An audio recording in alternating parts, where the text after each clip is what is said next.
Coucou tout le monde et bienvenue sur Arcane du Zodiaque, je suis Laetitia, je suis astrologue et aujourd'hui nous allons parler de la rétrograde de Mercure dans les signes du Bélier et du Poisson, donc restez connectés. Mais avant ça, n'hésitez pas à vous abonner à ma chaîne et à liker la vidéo si mon contenu vous plaît. N'hésitez pas aussi à me poser vos questions en commentaire, je me ferai un plaisir de vous répondre. S'il y a des choses que vous n'avez pas bien comprises dans la vidéo, des questions que vous vous posez, n'hésitez pas, je vous réponds et puis on va commencer tout de suite avec cette rétrograde.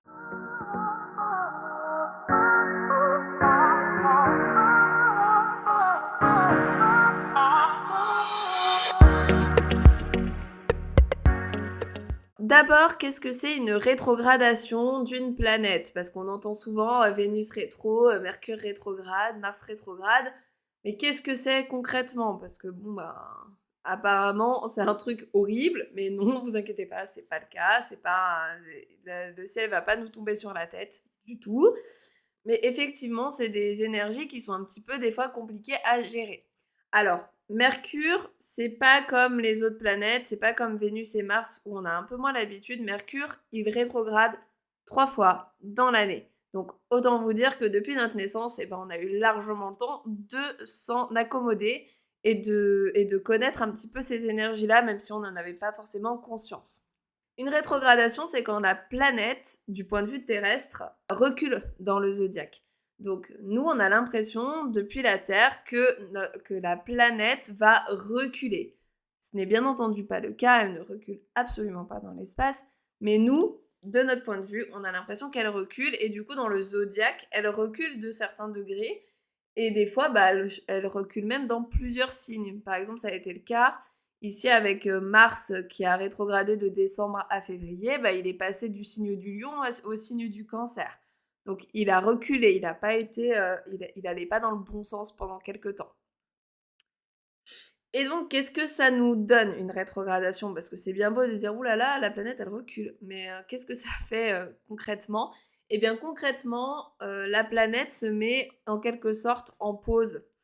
Donc, toutes les planètes ont des caractéristiques, ont des mots-clés. Par exemple, Mars, c'est l'action, le courage, la bravoure, les tensions, etc. Pour Vénus, c'est les relations, les sentiments, le rapport à l'argent, la beauté.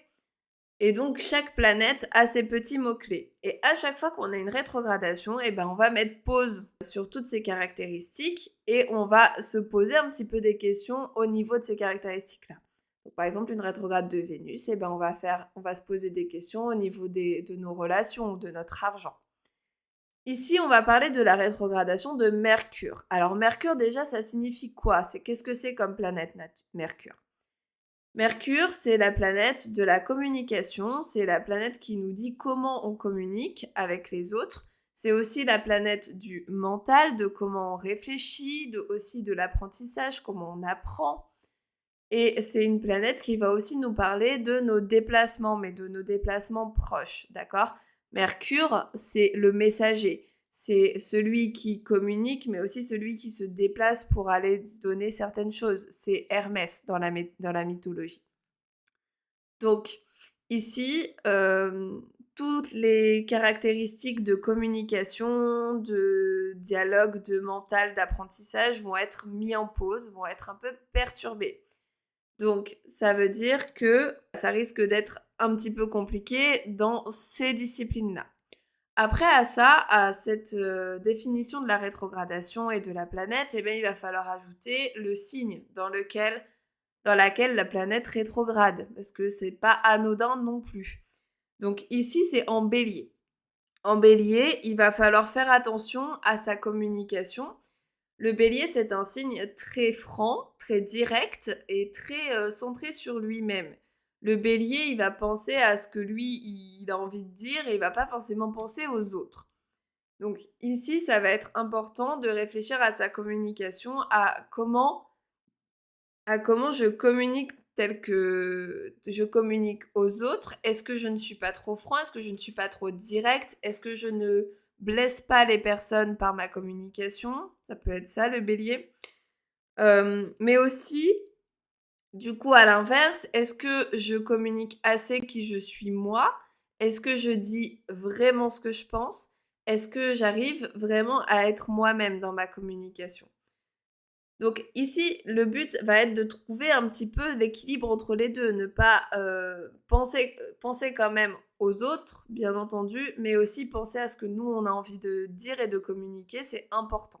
Donc ici, il faut faire attention avec Mercure rétrograde en Bélier, et ben, on pourrait du coup avoir un peu plus de disputes parce qu'on va potentiellement être plus franc et pas trop réfléchir aux conséquences de ce qu'on va dire et du coup, ça pourrait amener quelques tensions, quelques disputes. En plus de ça, on sera en pleine rétrogradation de Vénus pile en même temps. Donc Vénus qui va nous apporter quelques soucis relationnels aussi. Donc vraiment là, la communication et les relations vont être très très importantes et on va devoir un peu marcher sur des œufs pendant quelques temps. De base, Mercure en Bélier, il va avoir tendance à penser très vite, à faire plein de choses, à avoir plein de nouveaux projets. Ici, du coup, comme on se met en pause, eh ben, on va avoir tendance à se dire, bon, il faut que je ralentisse. Ok, j'ai des idées, ok, j'ai des projets, mais il faut peut-être pas se précipiter. Il faut peut-être pas aller tout feu tout flamme dans tout ce que je pense, toutes les idées que j'ai. Donc là, Mercure en rétrogradation, il va vraiment nous inviter à réfléchir un peu plus à nos projets, à planifier et à agir plus tard. Donc on va un peu retarder le moment où on va se mettre en action pour vraiment pouvoir anticiper et travailler sur nos projets correctement. Ensuite, Mercure, il va pas rétrograder qu'en Bélier. À partir du 27 mars, il va rétrograder dans le signe des Poissons. Et donc ici, dans le signe des Poissons, Mercure, il est beaucoup plus intuitif, beaucoup plus connecté. Par contre, il va être aussi beaucoup plus dans le flou. Donc là, Mercure est trop en Poisson, il va falloir faire super attention aux oublis, à tout ce qu'on pourrait oublier. Enfin, si vous avez des choses importantes à vous rappeler dans cette période, bah vraiment, c'est le moment de l'écrire. Mettez-vous des post-it partout, mettez-vous des rappels, parce que là, vraiment, les oublis vont être très, très, très fréquents. Et je pense qu'avec cette rétrogradation en poisson, il va être important aussi d'être à l'écoute de l'autre, mais vraiment une vraie écoute. Une écoute où vraiment on entend ce que l'autre dit et juste on n'écoute pas comme ça blablater et après ça passe là, ça ressort. C'est pas le. Enfin voilà, c'est vraiment écouter les autres limite d'âme à âme.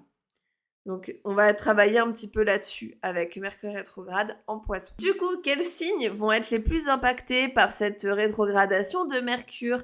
Eh bien, en négatif, donc c'est-à-dire en aspect un petit peu de tension, on va avoir les signes du Bélier, de la Balance, Cancer et Capricorne, donc du 15 au 27 mars. C'est plutôt ces signes-là qui vont être impactés et ça risque d'être un petit peu plus compliqué pour ces signes-là. Et ensuite, quand il va passer dans le signe des Poissons, donc à partir du 27 mars jusqu'au 7 avril, et ben ça va être un peu plus compliqué pour les signes mutables, donc Poissons, Vierge, Gémeaux, Sagittaire. Ça risque d'être un peu dur. Pour ceux qui vont vivre les choses de manière un peu plus positive, tant que Mercure rétrograde sera en Bélier, ce sera beaucoup plus simple pour les signes du Lion, du Gémeaux, du Sagittaire et du Verseau. Et dès qu'il va passer en Poisson, ce sera beaucoup plus simple pour les signes du Taureau, du Capricorne, du Cancer et du Scorpion. Pour eux, ce sera vraiment plus simple à gérer. On va faire rapidement un petit tour des maisons, des choses qui vont être activées pour vous en fonction de l'endroit où se trouve la rétrogradation de Mercure. Je vais vous donner votre ascendant et si vous connaissez bien votre ascendant, je vais vous donner les mots-clés, les choses que vous allez devoir travailler pendant Mercure rétrograde et qui pourraient être un petit peu plus compliquées à vivre. Donc par exemple, pour,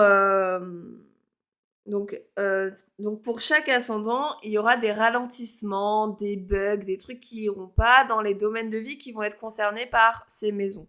Donc écoutez bien, je vais essayer d'être assez claire et donc je vais faire ça signe par signe, ascendant par ascendant. Donc pour les ascendants béliers, c'est les maisons 1 et la maison 12 qui vont être activées. Donc ici, on pourrait vraiment avoir des soucis d'oubli avec la maison 12. On pourrait avoir des soucis au niveau personnel, se sentir un petit peu confus, avoir du mal à réfléchir correctement, être un petit peu... voilà, le bélier, il pourrait être un petit peu Bah, vous, les ascendants bélier, vous avez l'habitude de courir un peu partout. Bah là, vous pourriez vous sentir vachement ralenti et ralenti peut-être dans vos actions, donc peut-être par des événements extérieurs aussi, par exemple des retards de train, des retards de bus, des choses comme ça. Donc il y a vraiment des choses qui vont vous ralentir. Ensuite, pour le taureau, c'est les maisons 12 et la maison 11 qui vont être activées. Donc là, il pourrait y avoir un souci de communication avec vos amis.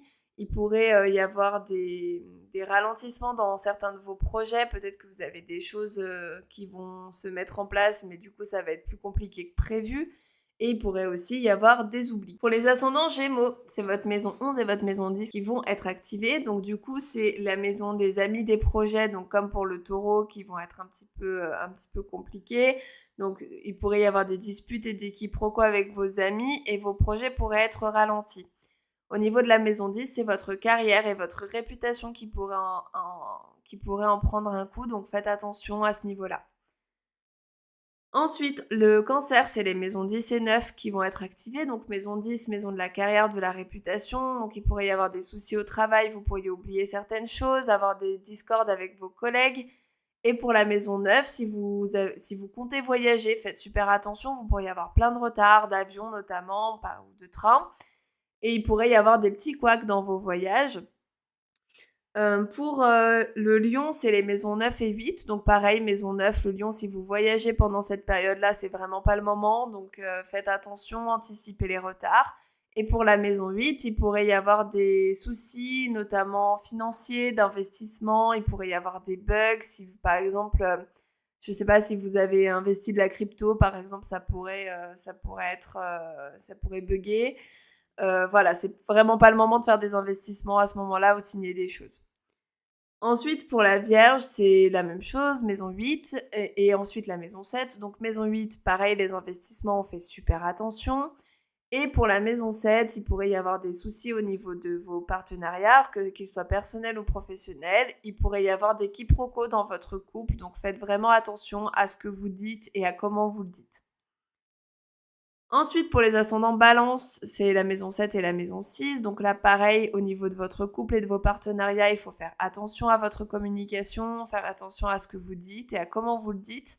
Pour la maison 6, il pourrait y avoir des petits soucis alors, au niveau de la santé. Alors, pas des choses très graves, hein, ça reste Mercure, c'est pas non plus, voilà, mais vous pourriez être un petit peu malade, ce qui vous freinerait un petit peu dans votre quotidien.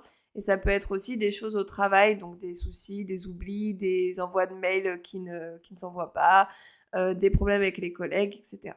Ensuite, l'ascendant scorpion, c'est la même chose, c'est la maison 6 qui est activée. Donc là, encore une fois, on a peut-être potentiellement un petit rhume, quelque chose qui nous ralentit un peu au niveau de la santé et au niveau de notre quotidien. Il peut y avoir des bugs dans nos routines, il peut y avoir des soucis dans notre travail, donc avec nos collègues, des oublis et des choses qui ne se passent pas comme prévu. Au niveau de la maison 5, c'est la communication avec vos enfants ou vos crushs qui pourraient être un petit peu compliqués. Donc faites attention à votre manière de communiquer. Et il pourrait y avoir des petits soucis au niveau des jeux d'argent notamment. Donc si vous voulez jouer par exemple au loto, faites attention, c'est pas forcément le moment, vous risquez de vous tromper dans quelque chose, dans un pari ou des choses comme ça. Pour les sagittaires, pareil, c'est la maison 5 qui est activée, donc encore une fois, les enfants et le partenaire, ça peut être un petit peu compliqué. Pareil pour les jeux d'argent et c'est la maison 4 aussi qui est activée, donc maison 4, maison de la famille et du foyer. Donc les personnes qui sont dans votre foyer, ça risque d'être compliqué la communication avec elles, donc attention à votre façon de communiquer. Si vous avez des travaux en cours, ça peut être aussi des retards liées à une décoration de votre maison, par exemple. Pour les Capricornes, on a la maison 4 aussi qui est activée, donc pareil, la famille, le foyer, ça peut être un peu compliqué, des retards de construction, des retards d'acquisition de maison, des choses comme ça, des problèmes lors d'un emménagement. En plus, ça se renforce avec la maison 3 qui, pareil, peut parler de déménagement, donc ça peut être un peu compliqué. Il peut y avoir avec la maison 3 aussi des soucis avec le voisinage, il peut y avoir des soucis avec vos déplacements proches. Donc si vous comptez vous déplacer, faites super attention pendant cette période parce que vous pourriez avoir beaucoup de retard. Ensuite, le Verseau, c'est les maisons 3 et les maisons 2. Donc maison 3, tout ce qui est environnement proche, les voisins, ça peut être compliqué, les frères et sœurs, les petits déplacements et tout ce qui arrive dans notre environnement proche peut être un petit peu peut un petit peu bugger, peut être un petit peu entravée. La maison 2, elle, c'est la maison de l'acquisition et de notre argent. Donc, vous pourriez avoir des petits soucis financiers. Il pourrait aussi y avoir des soucis, par exemple, si vous achetez, si vous êtes en train d'acheter quelque chose, une maison, une voiture, c'est pas forcément le bon moment pour signer des contrats.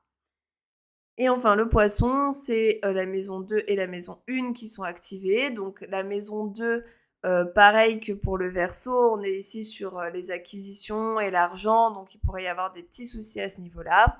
Et la maison 1, ici, c'est plutôt votre corps, vous-même qui êtes impacté. Donc là, ça peut être, par exemple, un petit rhume, une petite maladie qui va vous ralentir un petit peu et vous forcer à vous poser et à réfléchir, à introspecter les choses.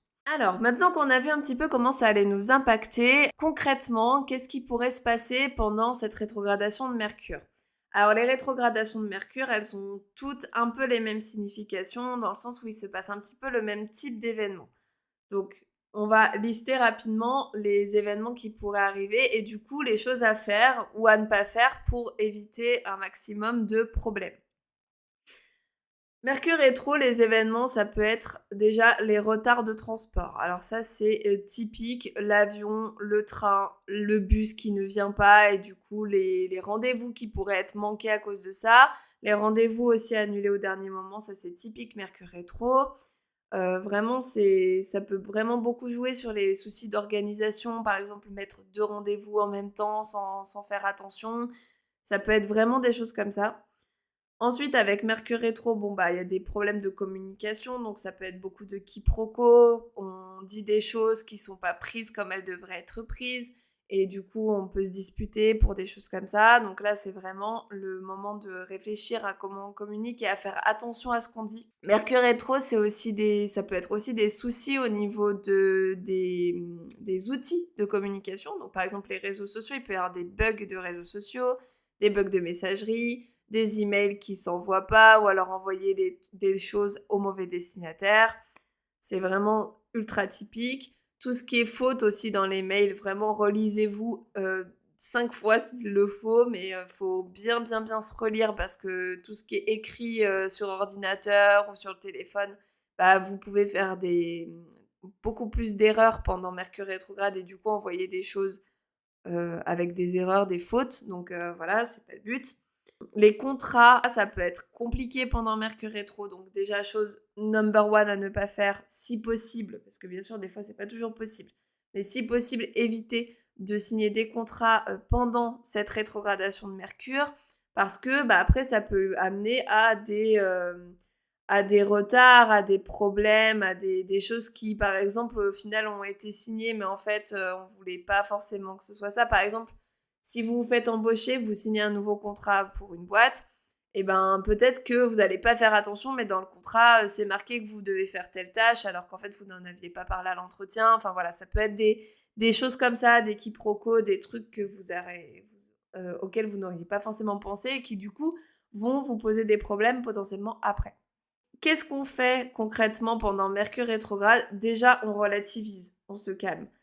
S'il y a des erreurs, s'il y a des fautes, c'est pas grave. Si jamais on laisse passer des choses, c'est pas grave non plus.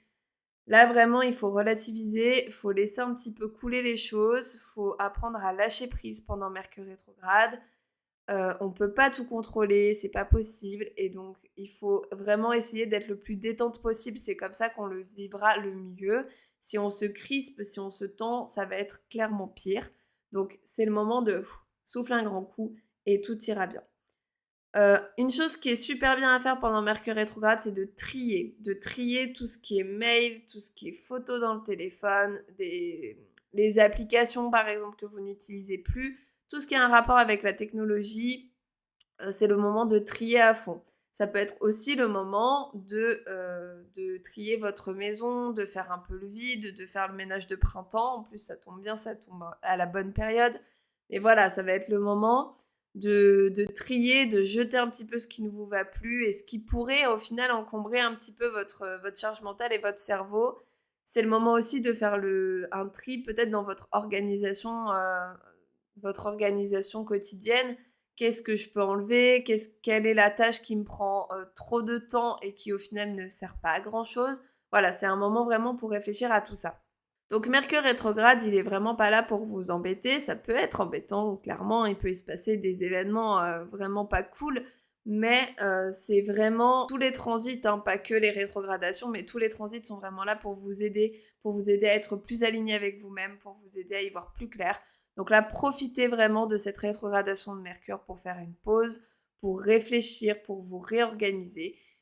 Et ça se passera au mieux comme ça. Quand on utilise les énergies des planètes, ça se passe toujours mieux que quand on essaye de forcer contre ou alors qu'on n'en a pas du tout conscience et que du coup, on fait tout de travers. J'espère que cette vidéo vous aura éclairé, qu'elle vous aura plu. N'hésitez pas, encore une fois, à liker la vidéo si c'est le cas et à me laisser un commentaire si vous avez des questions ou des remarques. On se retrouve bientôt pour une nouvelle vidéo d'analyse de transit. D'ici là, portez-vous bien. À bientôt.